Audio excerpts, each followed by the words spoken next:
Okay, तो आगे के हैलोजेंस देखते हैं, जिसमें अगला हैलोजन है विद ब्रोमीन। क्या रिएक्शन होती है?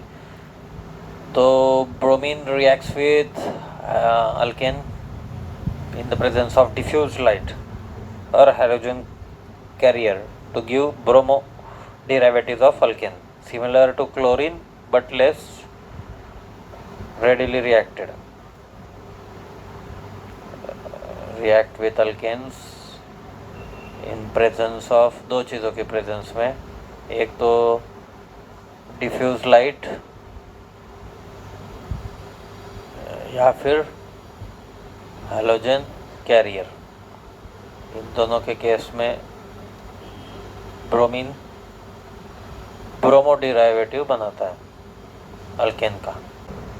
सिमिलर जैसे अपन ने क्लोरीन में देखा उसी तरीके से, बस फ़र्क इतना ही है कि जो ब्रोमो डेरिवेटिव रहेगा वो लेस रेडिली रिएक्टिव रहेगा दैन क्लोरीन डेरिवेटिव से। और लास्ट का जो हैलोजन है वो है iodide, which reacts with alkane very slowly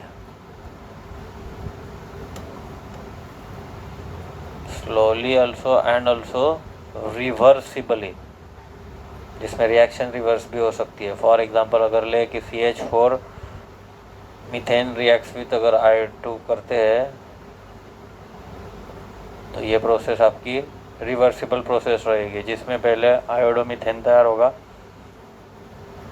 और प्रोसेस को अगर नहीं रोका गया तो वही से वापस से फिर मीथेन अपने को ऑब्टेन हो जाएगा, उल्टी प्रोसेस वापस से हो जाएगी। इसी प्रोसेस को कहा जाता है आयोडाइनेशन।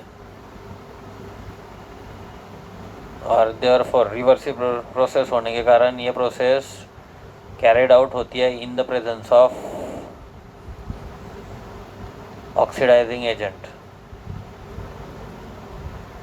जो ऑक्सीजन प्रोवाइड करेगा या फिर हाइड्रोजन रिमूव करेगा। ऑक्सीडाइजिंग एजेंट इस टाइप के हो सकते हैं, एक तो आयोडिक एसिड हो सकता है, दैट इज़ HiO3, या फिर नाइट्रिक एसिड हो सकता है, या फिर मर्क्यूरिक एसिड हो सकता है। मर्क्यूरिक एसिड नहीं, मर्क्यूरिक ऑक्साइड है। मर्क्यूरिक ऑक्साइड हो सकता है। इनमें से कोई भी एक आप oxidizing agent as a oxidizing agent use कर सकते हो आयोडाइनेशन प्रोसेस में। और इन तीनों का काम वही रहेगा, एक जो कि है ऑक्सीडाइज करना हाइड्रोजन आयोडाइड को, जो इस रिएक्शन में बना हुआ है, और उसको ऑक्सीडाइज करके जो ऊपर की रिएक्शन है CH4 + I2 की, उसको रिवर्सिबल ना होने दे, उसको एक ही डायरेक्शन में जाने दे। और वो इस तरीके से होगी, अगर अपन आयोडिक एसिड अगर हाइड्रोजन आयोडाइड के साथ अगर रिएक्ट करवाते हैं तो वो उसको आयोडाइड ऑक्सीडाइज कर देगा और तैयार कर देगा I2 आयोडीन अलग से और वाटर के साथ, जिसके कारण फिर आयोडीन आयोडोमीथेन के साथ रिएक्ट नहीं होगा और वो रिएक्शन रिवर्सिबल नहीं होगी, एक ही डायरेक्शन में जाएगी। ओके, सो ये थी अपनी चारों हाइड्रोजन की हैलोजिनेशन में चारों हैलोजेंस की रिएक्शंस विथ अल्केन्स। अब देखेंगे अपन मैकेनिज़्म कैसा काम करता है इसका, वो जो एक्चुअल में हैलोजेंस में होता है, हैलोजिनेशन प्रोसेस में होता है वो। तो जो मैकेनिज़्म है जिसमें से क्लोरीन एंड ब्रोमीन ये दोनों जो है वो दोनों रिएक्ट करते हैं अल्केन्स के। जब अल्केन्स चेन मैकेनिज़्म में है, chlorine and bromine react with alkanes through chain mechanism. एक अब वो कैसे काम करते हैं वो देखते हैं, तो अपने को यही देखना है फिर हैलोजिनेशन का। हैलोजिनेशन का मैकेनिज्म कैसा रहता है।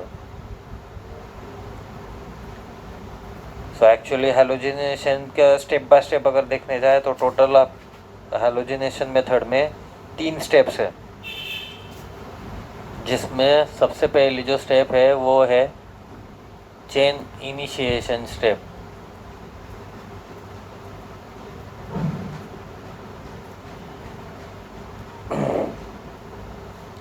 अब इस वाली स्टेप में क्या होता है, तो जो हैलोजन मॉलिक्यूल जो रहता है वो सनलाइट से सुटेबल रेडिएशन वाले फोटोन जो रहते हैं उनको एब्जॉर्ब करने का काम करता है, और जिसके एब्जॉर्प्शन के कारण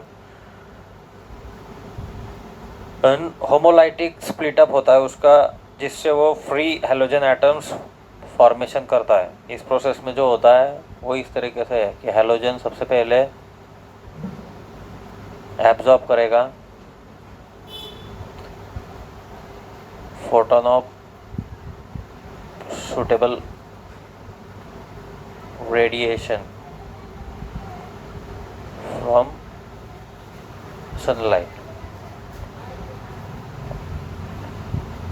and जिसके कारण वो it undergoes स्पेलिंग गलत हो गया, होमोलाइटिक स्प्लिटअप।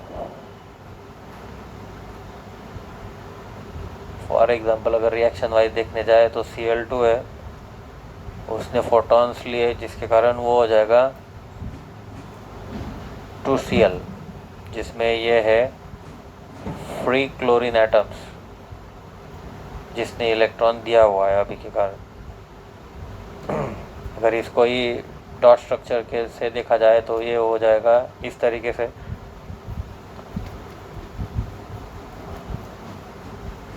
ये Cl2 का मॉलिक्यूल था अपने पास जिसने सुटेबल रेडिएशन से फोटोन लिए, जिसके कारण ये फॉर्मेशन हो गया।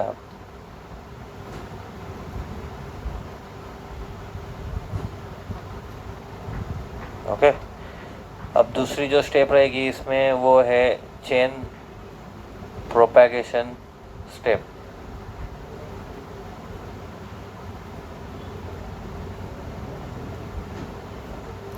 अब जो फर्स्ट स्टेप में अपने फ्री हैलोजन एटम्स प्रोड्यूस हुए थे उनके पास एक इलेक्ट्रॉन कम है, जिसके कारण वो अटैक करेंगे अभी जो अल्केन मॉलिक्यूल लिया है अपन ने उसके ऊपर, और प्रोड्यूस करेंगे hydrogen halide and alkyl free radical. तो इस स्टेप में जो फर्स्ट स्टेप रहेगी वो ये रहेगी, halogens from first step attacks alkane to produce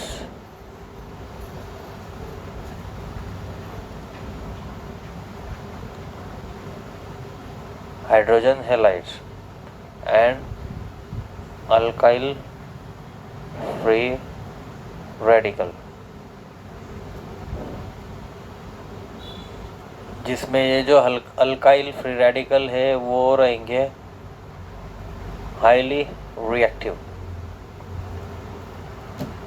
और यही रहेंगे जो इमीडिएटली रिएक्शन किसके साथ करेंगे, अनदर हाइड्रोजन मॉलिक्यूल के साथ।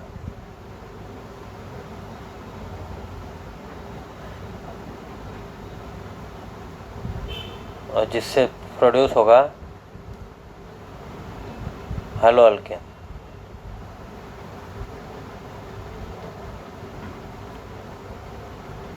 एंड रिलीज करेगा वो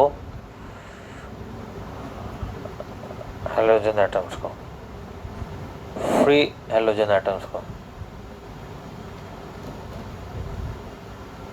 जिससे ये जो फ्री हैलोजन एटम्स है वो वापस किसके साथ रिएक्शन करेंगे, मॉलिक्यूल ऑफ अल्केन के साथ, और ये प्रोसेस चलती रहेगी कंटिन्यूस। अगर रिएक्शन वाइज अगर देखा जाए तो सपोज करो मेथिन लिया था और जिसकी रिएक्शन अपन ने Cl2 के साथ करवाई, तो फर्स्ट स्टेप में जो रिएक्शन वाइज अगर दे तो अपने को पता है मीथेन की अपन क्लोरीन के साथ प्रिपरेशन रिएक्शन करवा रहे हैं, जिसमें से जो फर्स्ट स्टेप में क्लोरीन के फ्री क्लोरीन एटम्स फॉर्मेशन हो गया है। अब जब ये दोनों फ्री हेलोजन एटम्स मीथेन के साथ रिएक्ट करेगा तो वो फ्री अल्काइल रेडिकल उसने तैयार कर दिया और उसके साथ उसने प्रोड्यूस कर दिया हाइड्रोजन क्लोराइड। अब ये जो फ्री रेडिकल है, फ्री मिथाइल रेडिकल, ये वापस से क्लोरीन के साथ रिएक्ट होगा, जो क्लोरीन का मॉलिक्यूल था उसके साथ, और प्रॉपर तैयार करेगा क्लोरोमीथेन। और फिर वापस से उसमें से मिलेंगे अपने को फ्री क्लोरीन हेलोजन एटम्स। और ये प्रोसेस फिर इसी तरह से चलती रहेगी कि ये क्लोरीन वापस मीथेन के साथ रिएक्ट करेगा, वो फॉर्मेशन करेगा क्लोरोमीथेन का, फ्री रेडिकल्स वापस से मिलेंगे।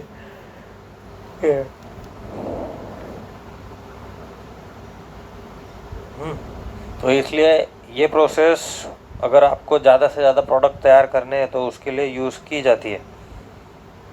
पर इसमें भी एक जगह पे आपको ध्यान रखना है कि वो अमाउंट ऑफ क्लोरीन रिएक्शन में कितनी है, उसके ऊपर डिपेंडेंट रहेगा कि कितना हायर हैलोजन डेरिवेटिव आपको मिलता है। अगर क्लोरीन का कॉन्सेंट्रेशन कम हुआ तो कम मिलेगा, अगर ज़्यादा हुआ तो ज़्यादा हायर हैलोजन डेरिवेटिव्स मिलेंगे।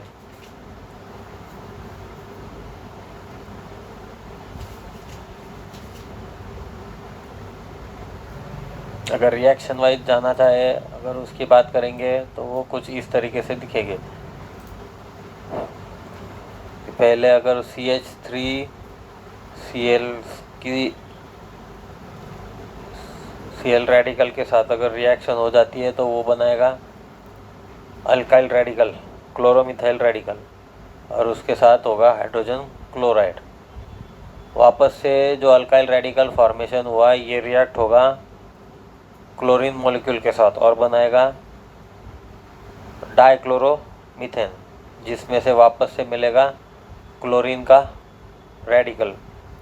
वापस वो CH2Cl2 के साथ रिएक्शन करेगा और फॉर्मेशन करेगा CH2Cl की, दैट इज डाइक्लोरोमिथाइल रेडिकल, और हाइड्रोजन क्लोराइड की। वापस से जब फिर ये रेडिकल जो फॉर्मेशन हुआ है ये जब Cl2 के साथ रिएक्शन करेगा तो वो फॉर्मेशन करेगा CHCl3 के, ऑल क्लोरीन का रेडिकल। वापस से उनकी रिएक्शन होगी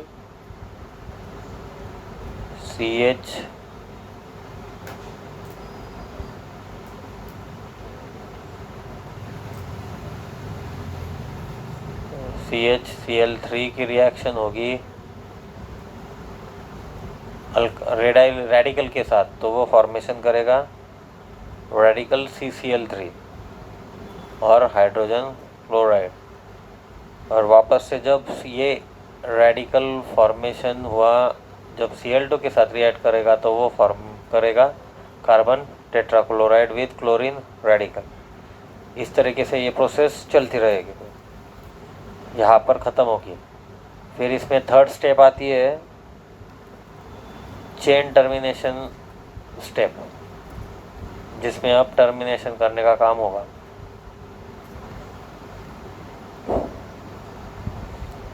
अब वो जो प्रोसेस है जो अपन ने देखी chain propagation step, it do not continuous indefinitely, कहीं ना कहीं पे तो ख़त्म होगी। तो वो कहाँ ख़त्म होगी वो अभी देखेंगे। Indefinite, it do not continue indefinitely. Chain reaction तब ख़त्म होने में आएगी जब आइदर एक तो फ्री रेडिकल्स डीएक्टिवेट हो जाएंगे या फिर वो सारे के सारे स्टेबल मॉलिक्यूल फॉर्मेशन ना कर दे तब तक। और ऐसे रिएक्शंस को ही चेन टर्मिनेशन स्टेप कहा जाता है। तो चेन रिएक्शन कब तक चलेगी या फिर टर्मिनेट कब होगी, उसके लिए दो कंडीशन। पहली, आइदर फ्री रेडिकल्स जो है गेट डीएक्टिवेट, या फिर सेकंड है they combine with each other to form stable molecule। जैसे ऊपर की केस में आप Cl के दो रेडिकल अगर एक दूसरे के साथ मिक्सअप हो जाएंगे तो वो Cl2 फॉर्मेशन कर देंगे। तो उस तरीके से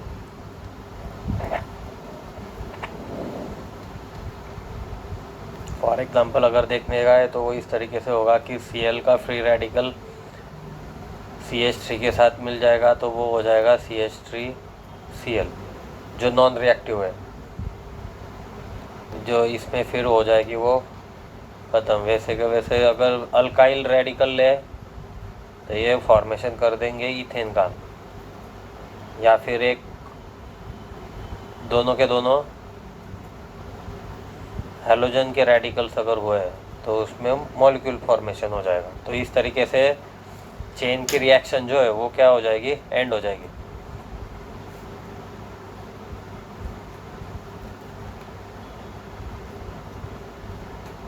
ओके,